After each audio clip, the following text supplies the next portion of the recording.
Oh, jatuh lagi nih, guys. Viral, Jalan Jenderal Sudirman Medan licin bikin pengendara terpeleset, ternyata telan dana 1,7 miliar.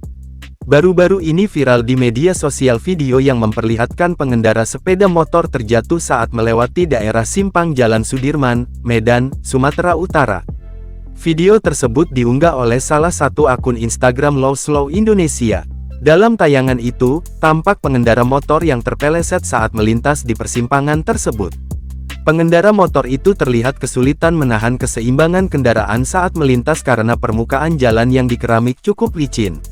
Kejadian itu pun menimbulkan beragam komentar dari warganet, tak sedikit dari mereka yang menyoroti material keramik yang dipasang di jalan sehingga permukaannya menjadi licin.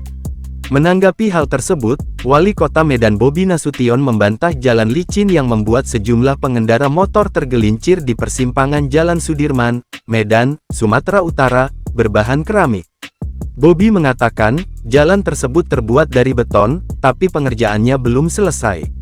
Itu bukan keramik dan sudah disampaikan diinformasikan juga di sosmed Pemkot Medan dan dinas berkaitan sudah menyampaikan itu bukan keramik, ujar Bobi di DPRD Kota Medan, Selasa tanggal 21 November tahun 2023. Kondisinya licin saya akui, tapi kita tanya ke Dinas SDA BMBK, memang itu belum selesai dikerjakan, ujar Bobi menambahkan.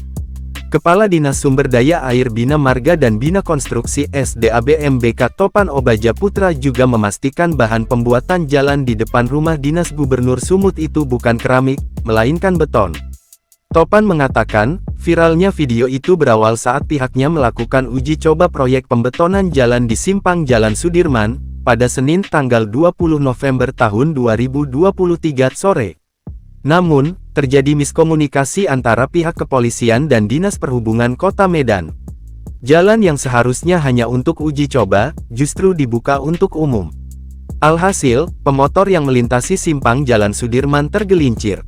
Jadikan penyebab itu licin beton karena diberi finishing coating. Setelah dikasih coating itu ada pencucian lagi menggunakan bahan kimia. Jadi itu belum dicuci sudah dilalui, jalannya itu yang membuat dia licin, ujar di DPRD Kota Medan.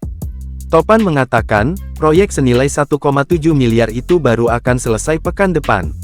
Karena itu penutupan jalan masih akan terus dilakukan.